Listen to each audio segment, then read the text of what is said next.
Friends, आप सभी का के आयुर्वेदा क्लासेस में स्वागत है।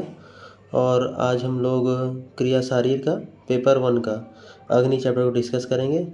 जैसा कि आप लोगों ने देख ही लिया होगा कि हाँ, एग्ज़ाम की डेट आ गई है, तो आप लोग मन लगा के अच्छे से लेक्चर देखिए और नोट्स बनाते रहिए फटाफट, और एकदम कंठस्थ कर लीजिए, याद करते हुए चलिए, ठीक है। जो कुछ भी नहीं समझ में आता आप मुझे कमेंट सेक्शन में सेंड कर सकते हैं। क्लियर? आइए, टाइम को ना ख़राब करते हुए स्टार्ट करते हैं। अग्नि विवेचन। तो संस्कृत वाङ्मय में अग्नि शब्द की उत्पत्ति अंगति व्याप्नोति इति अग्नि से की है। ठीक है, इस श्लोक को थोड़ा ध्यान रखिएगा कि अग्नि शब्द की जो उत्पत्ति है वो अंगति व्याप्नोति इति अग्नि से होती है। ठीक है, और अंग धातु से हुई है। ठीक है, किस धातु से हुई है भाई? अंग धातु से हुई है।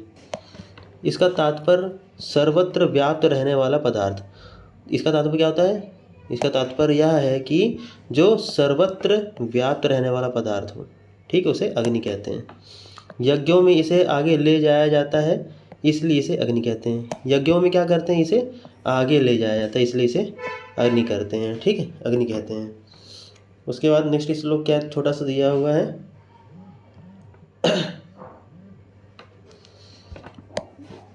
अग्रणी भवति, मतलब अग्रम यज्ञेषु प्रणीयते।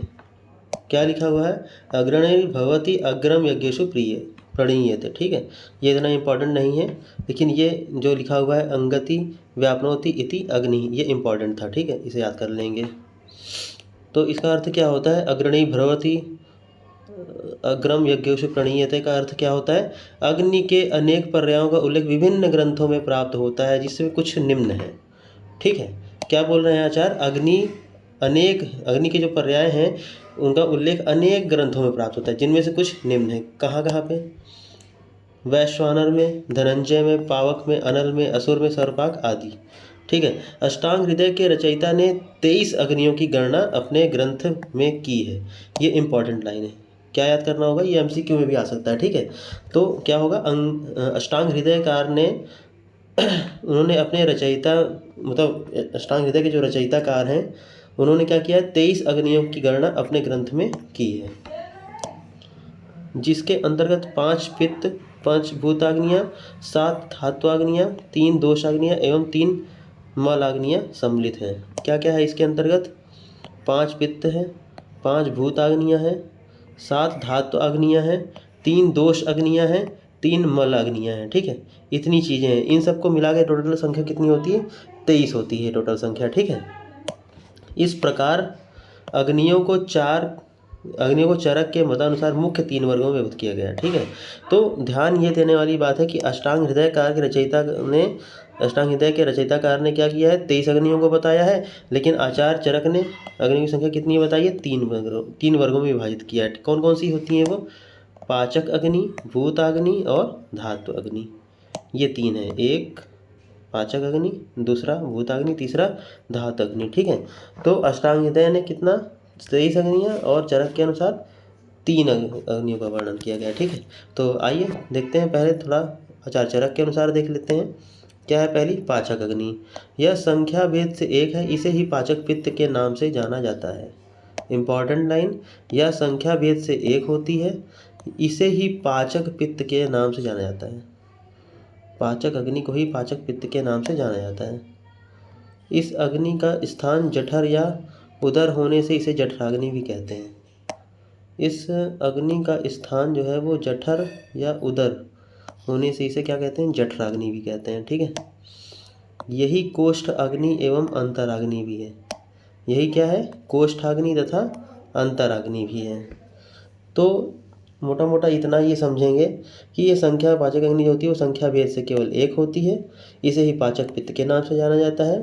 ठीक है, और अग्नि का जो मेन स्थान है वो जठर या उदर होने से इसे जठराग्नि कहते हैं। ठीक है, यही कोष्ठाग्नि एवं अंतराग्नि भी है, इतना जानेंगे। नेक्स्ट क्या है? भूताग्नि।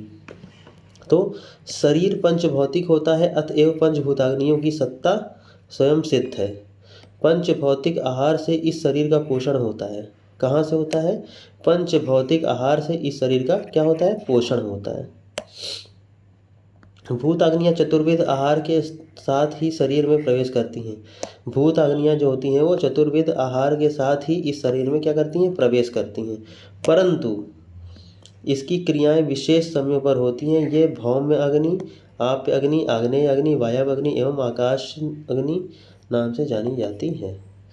थोड़ा सा यहाँ ध्यान देने वाली बात यह है कि बोला कि आचार्यों ने पंच भौतिक आहार से शरीर क्या होता है, पोषण होता है, और भूत अग्नियाँ चतुर्विध आहार के साथ ही शरीर में क्या करती हैं, प्रवेश करती हैं।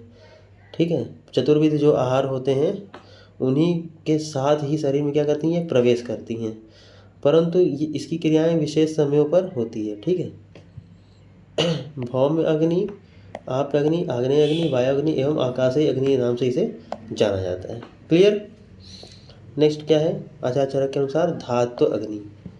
तो देह से स्थित सप्त धातुओं की पृथक पृथक अग्नियाँ होती हैं। देह जो होता है उस देह में स्थित सप्त धातुओं की पृथक पृथक अग्नियाँ होती हैं। इसकी क्रिया के परिणाम स्वरूप धातु, उपधातु एवं धातु मलों का निर्माण होता है। ठीक है, इसकी क्रिया के परिणाम स्वरूप धातु, उपधातु एवं धातु मलों का निर्माण होता है। ठीक है, इनमें रसाग्नि, भूत रक्ताग्नि, मांसाग्नि, मेदोअग्नि, अस्थि अग्नि, मज्ज अग्नि एवं शुक्र अग्नि की गणना की गई है। तो 7 धातुएं थी, 7 अग्नियाँ होती हैं, 7 धातुएं 7 अग्नियों में कन्वर्ट होती हैं। क्या क्या, रसाग्नि, रक्ताग्नि, मांसाग्नि, मेदोअग्नि, मध्य अस्थाग्नि, मज्ज अग्नि और शुक्राग्नि, ये 7 धातुएं बन जाती हैं। ठीक है, 1 2 3 4 5 6 और 7 ये अग्नियाँ हो गई। ठीक, अभी हम देखेंगे जठराग्नि का वर्णन देखते हैं। ठीक है, तो देह से विद्यमान जो अग्नि आहार का पाचन करती है, देह में विद्यमान, ठीक है, देह होता है उसमें विद्यमान जो अग्नि आहार का क्या करती है, पाचन करती है, उसे ही क्या कहते हैं हम लोग, देह अग्नि, जठराग्नि, पाचक अग्नि, पाकाग्नि, पाचक पित्त आदि नामों से जाना जाता है। ये सारे इसके पर्याय दिए गए हैं। तो देह में विद्यमान जो अग्नि आहार का पाचन करती है उसे ही देह अग्नि, जठराग्नि, पाचक अग्नि, पाक अग्नि, पाचक पित्त आदि नामों से जाना जाता है। ठीक है। हमारा यह शरीर और इसको बनाने वाले उपादानों पंच महाभूतों से निर्मित होते हैं। ठीक है, हमारा जो यह शरीर होता है इसको बनाने वाले उपादानों पंच महाभूतों से निर्मित होते हैं। ठीक है, उपादान जो है वो पंच महाभूतों से निर्मित होते हैं। ग्रहण किया गया आहार पंच भौतिक होते हुए भी बिना रूप परिवर्तन के देह के लिए उपयोगी नहीं होता है।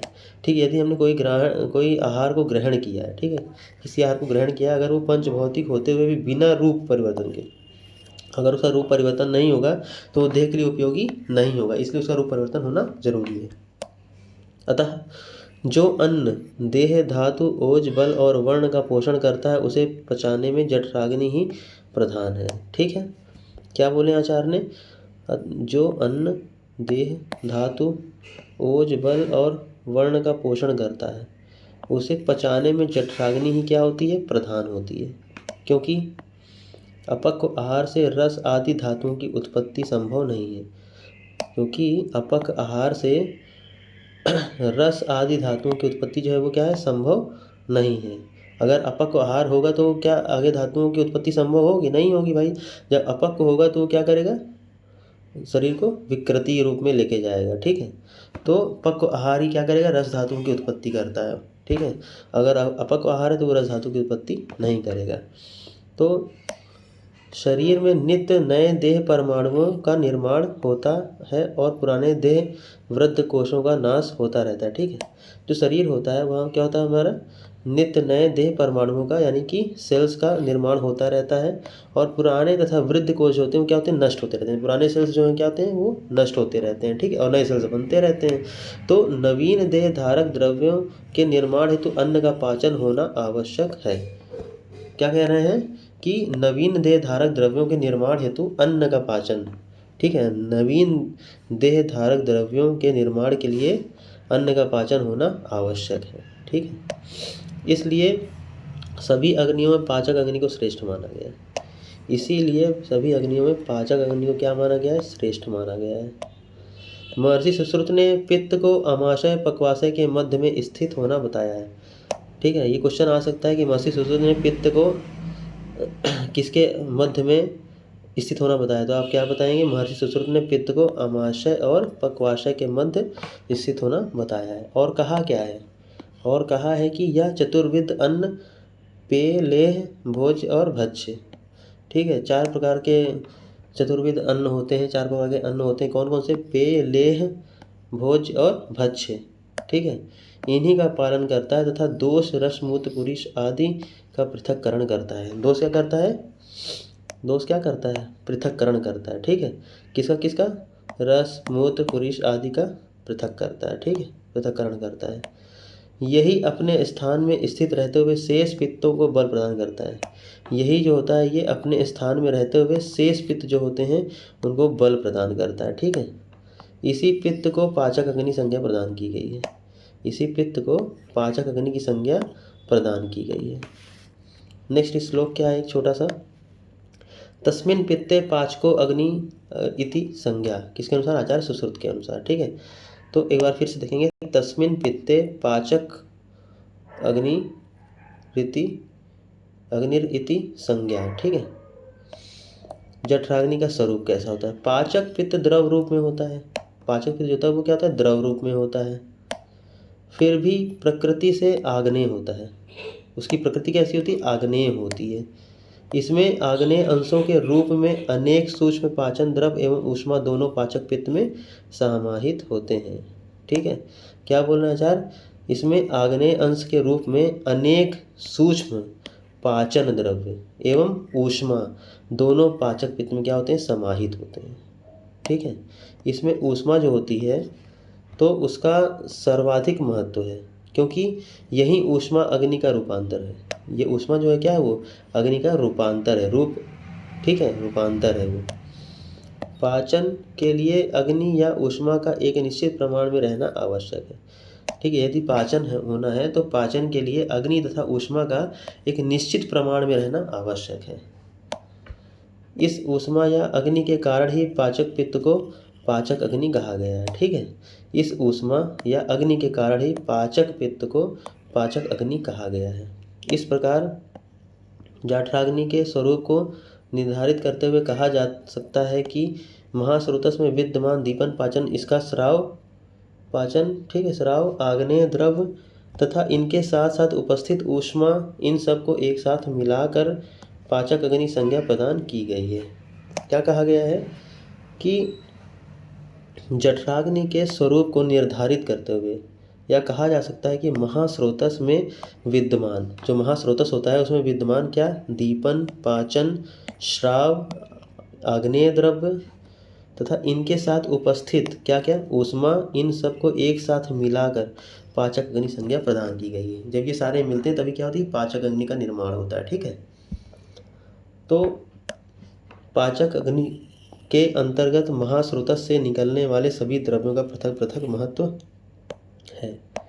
क्या बोला गया है? पाचक अग्नि के अंतर्गत क्या क्या होता है? महास्रोतस से निकलने वाले क्या? सभी स्रावों का पृथक पृथक महत्व है, ठीक है। परंतु आग्नेय द्रव्य एवं ताप उनमें विशेष है। परंतु क्या बोला गया? आग्नेय द्रव्य और ताप उनमें क्या है? विशेष है। ये ध्यान दीजिएगा, आग्नेय द्रव्य एवं ताप उसमें क्या है? विशेष है। अब देखेंगे हम लोग जठराग्नि का स्थान और कार्य क्षेत्र देखेंगे, ठीक है। तो जठराग्नि या पाचक अग्नि का संबंध पाचन कर्म से है। जठराग्नि या पाचक अग्नि का संबंध कहाँ से है? पाचन कर्म से है। और पाचन क्रिया महास्रोतस में संपन्न होती है। पाचन क्रिया कहाँ पर संपन्न होती है? महास्रोतस में संपन्न होती है। तो महास्रोतस मुख से प्रारंभ होकर खोखली रचना के रूप में नीचे गुदा पर समाप्त होता है, ठीक है। महास्रोतस जो होता है वो कहाँ से होता है? मुख में, जो हमने भोजन को ग्रहण किया, मुख में जैसे ही डाला तो वहीं से शुरू हो जाता है, ठीक है। तो मुख से प्रारंभ होकर खोखली रचना के रूप में नीचे गुदा यानी कि रेक्टम पर समाप्त होता है, ठीक है। तो माउथ से स्टार्ट होता है और रेक्टम पर समाप्त होता है। क्लियर? इसके अंतर्गत क्लोम, आमाशय, क्षुद्रांत्र और स्थूलांत्र आदि को कोष्ठांग समाहित है, ठीक है। क्या बोला गया? इसके अतिरिक्त क्लोम, आमाशय, क्षुद्रांत्र, स्थूलांत्र, ठीक है। क्षुद्रांत्र मतलब क्या होता है? वो क्या कहते हैं? Small intestine. और स्थूलांत्र क्या होता है? लार्ज इंटेस्टाइन, ठीक है। तो कोष्ठ, इसमें क्या है? कोष्ठांग समाहित है। क्लियर? यदि पाचक अग्नि या जठराग्नि का स्थान एवं कार्य क्षेत्र है, यही क्या है? यही क्या है, पाचक अग्नि और जठराग्नि का स्थान और कार्यक्षेत्र है। ठीक है, यही पाचक अग्नि, जठराग्नि और पाचक अग्नि का क्या है, स्थान है और कार्यक्षेत्र है। अभी हम लोग देखेंगे क्या है, भूताग्नि का वर्णन। तो भूताग्नि क्या होता है?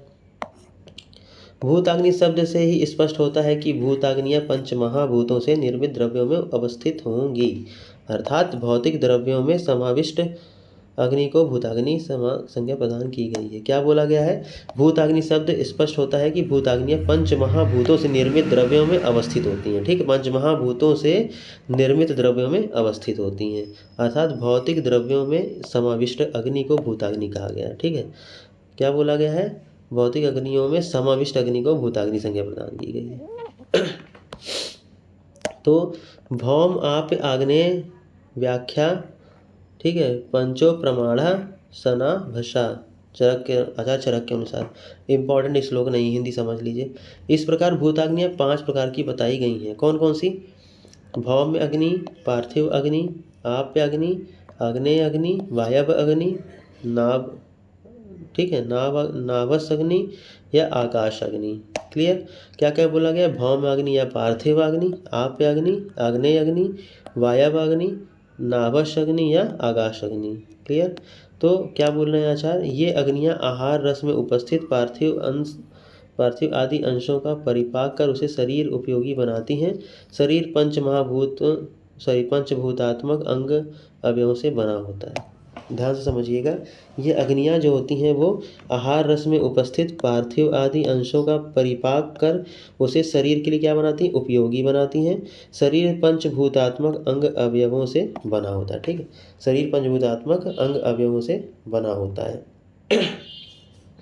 अभी हम देखेंगे क्या, भूताग्नि का स्वरूप।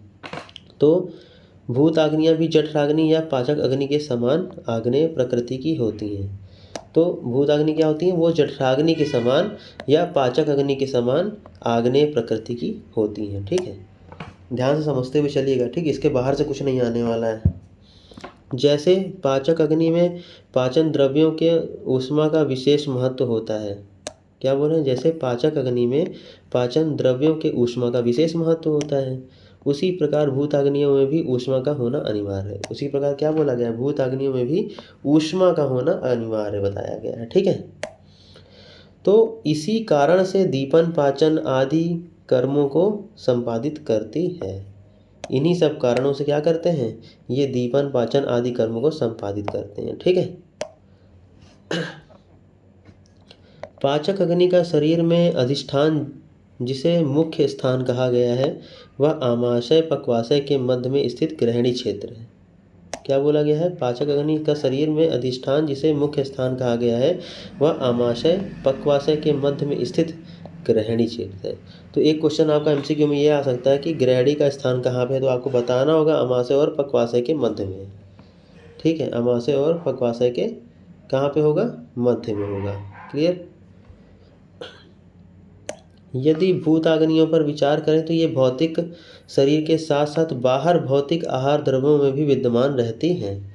क्या बोला गया है? यदि भूताग्नियों पर विचार किया जाए तो भौतिक शरीर के साथ साथ बाहर भौतिक आहार द्रव्यों में भी विद्यमान रहती हैं। ठीक है, हम जिसे चतुर्विध आहार भोज्य भक्ष्य पेय एवं लेह के रूप में ग्रहण करते हैं। हम जिसे किसके चतुर्विध आहार के रूप में, जैसे भोज्य भक्ष्य पेय और लेह, ठीक, इनके रूप में क्या करते हैं? ग्रहण करते हैं। उनके भीतर ये भूताग्नियाँ स्वतः विद्यमान रहती हैं। उनके भीतर क्या होता है? ये जो भूताग्नियाँ होती हैं वह स्वतः विद्यमान रहती हैं। इस प्रकार यह कहा जा सकता है कि पाचक अग्नि केवल देहगत अग्नि है। इसी प्रकार यह कहा जा सकता है कि पाचक अग्नि केवल क्या होती है? देहगत अग्नि होती है। परंतु भूताग्नि देह के साथ साथ बाह्य आहार औसत द्रव्यों के अंदर भी विद्यमान रहती है। परंतु क्या बोल रहे हैं कि देह के साथ साथ बाह्य आहार औषध द्रव्यों के अंदर भी विद्यमान रहती हैं। ठीक है, औषध द्रव्यों के अंदर भी विद्यमान रहती हैं। नेक्स्ट क्या है? भूताग्नि पाक का स्थान देखते हैं। प्राचीन आयुर्वेद मनीषियों ने भूताग्नि पाक के स्थान का स्पष्ट उल्लेख अपनी संहिताओं में नहीं किया है, परंतु यत्र तत्र बिखरे सूत्रों से भूताग्नियों के कार्यस्थल की विवेचना कर स्थान निर्धारित किया जा सकता है। चरक ने गृहिणी दोष चिकित्सा अध्याय में जठराग्नि पाक के तत्काल बाद भूताग्नि पाक का उल्लेख किया है। क्या बोला गया, फिर से एक बार देखेंगे।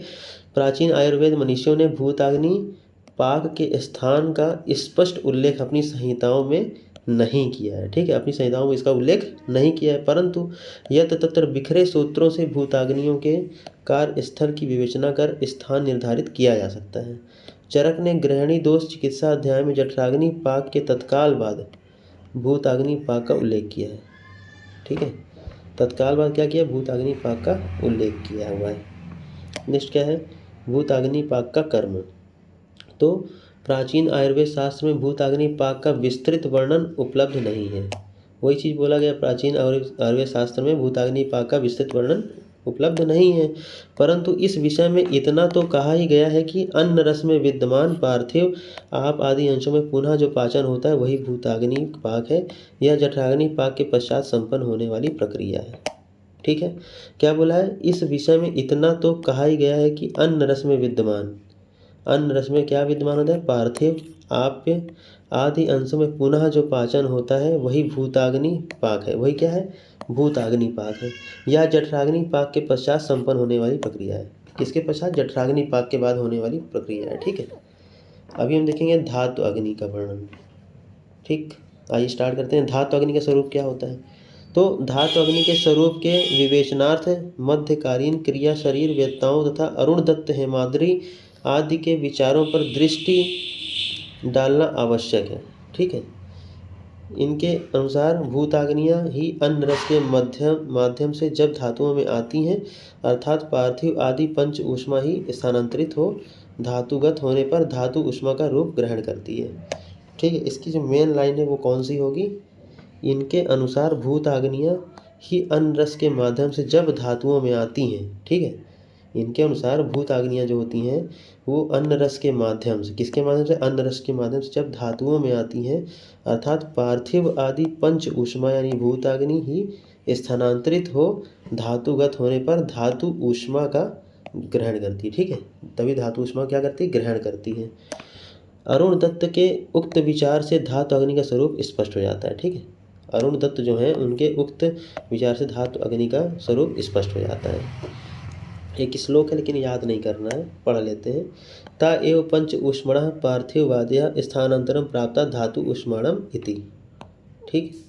अर्थात धातु अग्नि के भेद क्या है। तो आचार्य चक्रपाणि ने धातु अग्नियाँ सप्त का उल्लेख धातु अग्नि की संख्या 7 बताई है। ये धातु अग्नियाँ देह की सप्त धातुओं में स्थित होती हैं। इन 7 अग्नियों के स्वरूप एवं विशेषताओं पृथक पृथक होती हैं। प्रत्येक धातु का निर्माण, इनके मलों का निर्माण उनकी पृथक पृथक अग्नियों द्वारा संपन्न होता है, ठीक है। ये धातुएं क्या है, निम्न है। तो धातु अग्नि की अभी पहले हम लोग बात कर चुके थे कि धातु अग्नि कितनी 7 होती हैं। तो वही चीज़ बताया आचार्य चक्रपाणि ने, धातु अग्नियों को सप्त बताया है, ठीक है। 7 संख्या बताई है इसकी। तो ये धातु अग्नियाँ क्या करती हैं, देह की सप्त धातुओं में स्थित होती हैं। जो धातु अग्नियाँ होती हैं देह की सारी यानी कि 7 धातुएं जो होती हैं उन्हीं में क्या होती हैं, स्थित होती हैं, ठीक है। इन 7 अग्नियों का स्वरूप एवं विशेषताएं पृथक पृथक होती हैं, ठीक। इन 7 अग्नियों का विशेष और स्वरूप पृथक पृथक होता है। प्रत्येक धातु का निर्माण, इनके मलों का निर्माण उनकी पृथक पृथक अग्नियों द्वारा संपन्न होता है। ये धातु अग्नियाँ कौन कौन सी हैं। पहली क्या है, रस अग्नि, रक्त अग्नि, मांस अग्नि, मेद अग्नि, अस्थि अग्नि, मज्जाग्नि और लास्ट शुक्र अग्नि, ठीक है। ये 7 धातुएं बताई गई, कौन सी, रसाग्नि, रक्त अग्नि, मांस अग्नि, मेद अग्नि, अस्थि अग्नि, मज्जा अग्नि, शुक्र अग्नि। ये 7 धातुएं बताई गई हैं, ठीक है। 7 धातुओं की अग्नियाँ बताई गई हैं। तो ये हमारा टोटल चैप्टर जो था वो अग्नि विवेचन पे था। तो कुल मिला के अष्टांग हृदयकार ने 23 अग्नियाँ बताई थी, आचार्य चरक ने 3 अग्नियाँ बताई थी, ठीक है। और यहाँ पे ये हमने धातु अग्नि की बात की थी, ठीक है। तो लेक्चर को आप अच्छे से देखिए, समझिए और पढ़िए, एग्ज़ाम अब आ गया है, ठीक है। और अगर कुछ नहीं समझ में आता तो आप उसे कमेंट सेक्शन में सेंड कर सकते हैं, मैं उसे आपको समझाऊंगा, ठीक है। तो आज का लेक्चर हम यहीं पे ख़त्म करते हैं, अग्नि विवेचन। नेक्स्ट लेक्चर नेक्स्ट डे आएगा और आपको अगर मेरा लेक्चर अच्छा लगा हो तो प्लीज़ आप उसे लाइक करिए, शेयर करिए, कमेंट करिए और सब्सक्राइब ज़रूर करिए और अपने फ्रेंड सर्कल में भी कराइए, क्योंकि अब तो एग्ज़ाम भी आ गए हैं। सब्सक्राइब कराइए ताकि आपको लेक्चर जो है वो कंटिन्यू मिलते रहें। ठीक है, चलिए फिनिश करते हैं। Thank you.